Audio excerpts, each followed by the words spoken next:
Hey, everybody. Welcome to this 57th episode of the REBT Advocates with Dr. Michael R. Adelstein, clinical psychologist in San Francisco, California, and me, Tommy Bateman, LPC, licensed counselor in the Richmond, Virginia area. Today, we wanted to talk to you about parenting, how REBT influences parenting. You didn't think we would go there, would we? But we did. Michael, what do we got? Yeah, well, REBT, I think, very well applies to parenting and being a good parent.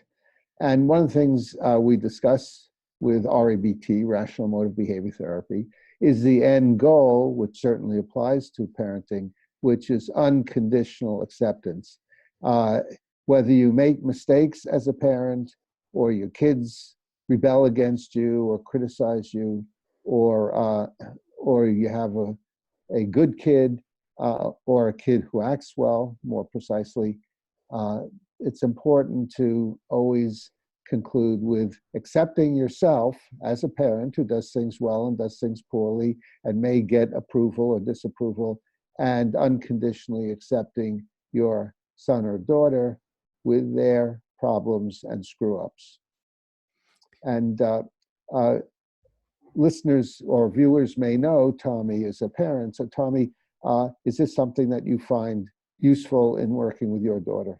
It is something I attempt to do. At first, the number one thing, as you mentioned, is unconditionally accepting yourself. So modeling that is paramount to me. Now, folks, before we get too much further, I'm sure we all heard about the stereotype of the preacher's kid, the cop's kid, or the psychologist kid as being kind of wildly out of control. And we're wondering, oh, geez, how did that psychologist raise that one?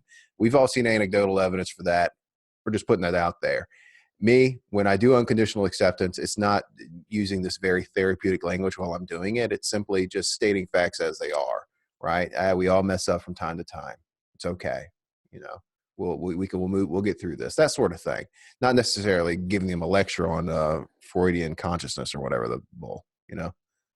Right. And I think that's a very good point. And what I recommend to parents that I work with is that they do exactly what you did and model rational statements. So you screwed up, but that doesn't make you a bad kid. It's not the end of the world.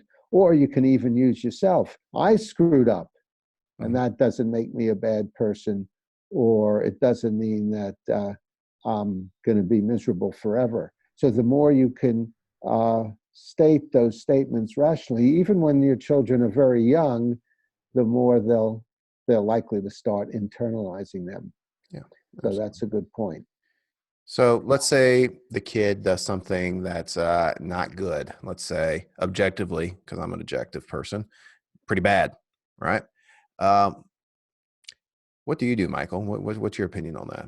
Yeah, well, the first thing I recommend is use the problem separation technique and asking yourself, what's the practical problem, and is there an emotional problem of mine, not of my child?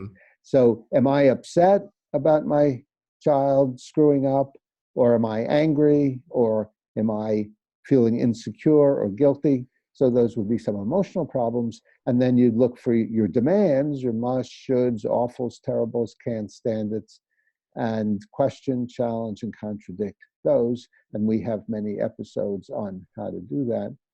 And then once you work on the practical problem, there are many strategies that we'll suggest.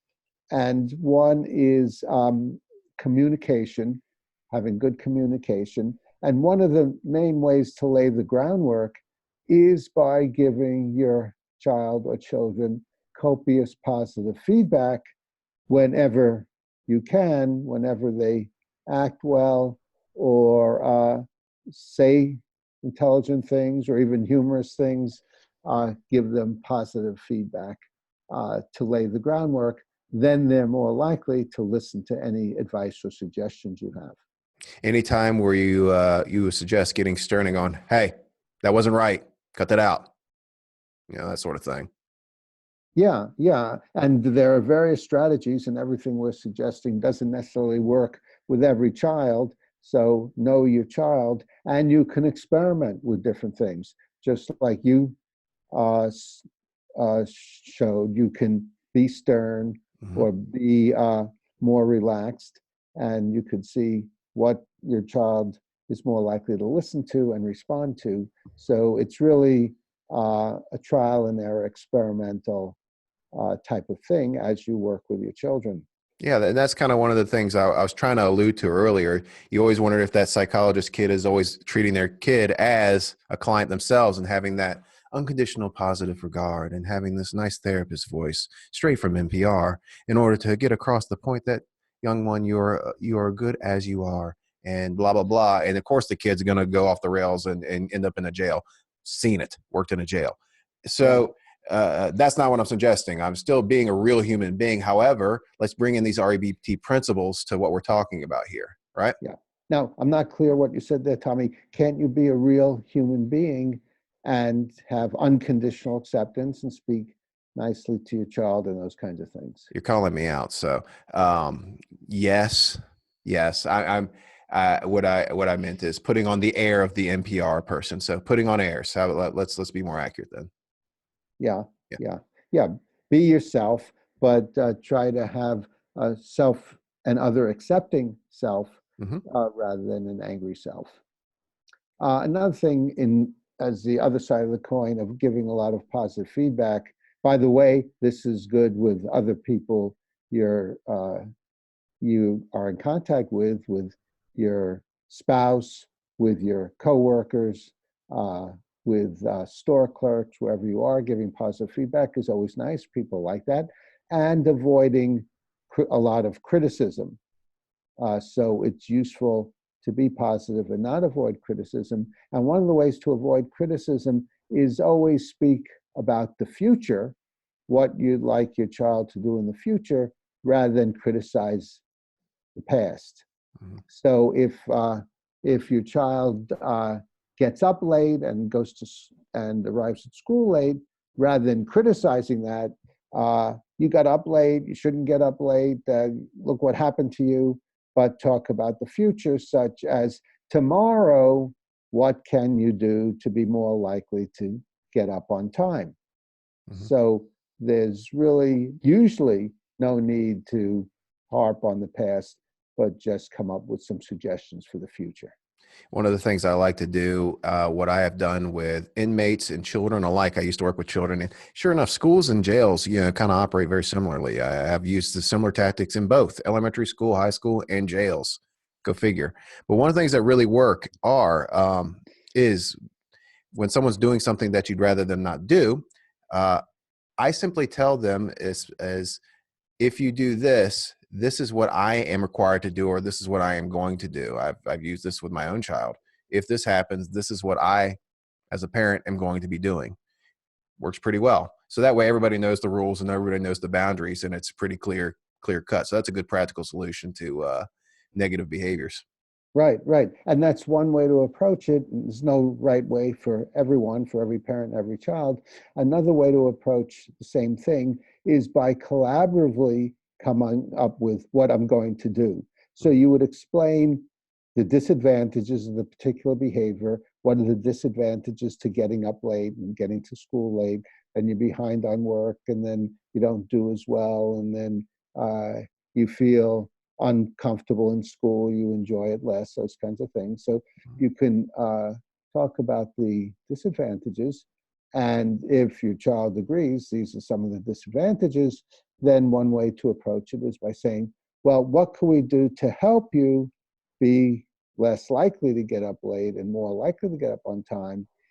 And that brings in the possibility of rewards and penalties. How about every day you get up on time, then we spend 15 minutes shooting baskets in the backyard or doing something you would like to do. And every day you get up late, then how about you go to bed 10 minutes earlier to help you get up earlier the next day? What do you think would be helpful? So the more these could be collaborative, usually the better they work. Absolutely. Absolutely. So I think we're going to wrap this one up. But one of the things that I wanted to say, keep in mind, learn these REBT principles. And the number one thing I would say is live them yourself. For example, if your child's in crisis, upset, scraped her knee and is screaming her head off, don't you get activated yourself and say, oh no, this shouldn't be happening, this is awful, and now you're just hyped up as she is, right? Don't do that.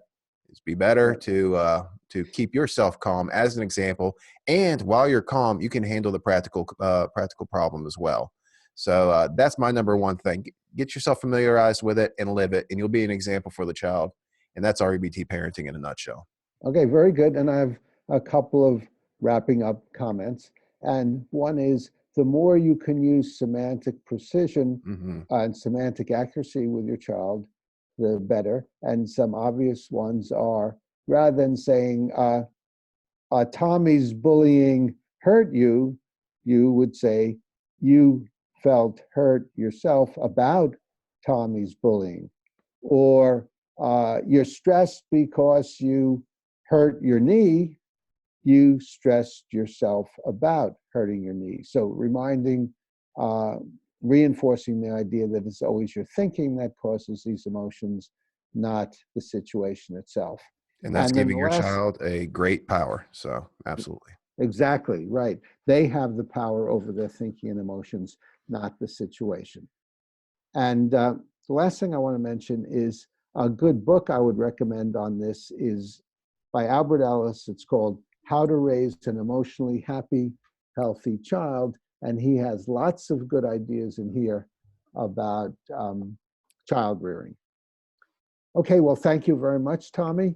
And thanks for watching. Please give us a like. We're the REBT advocates, and keep watching to stay on the rational side of life.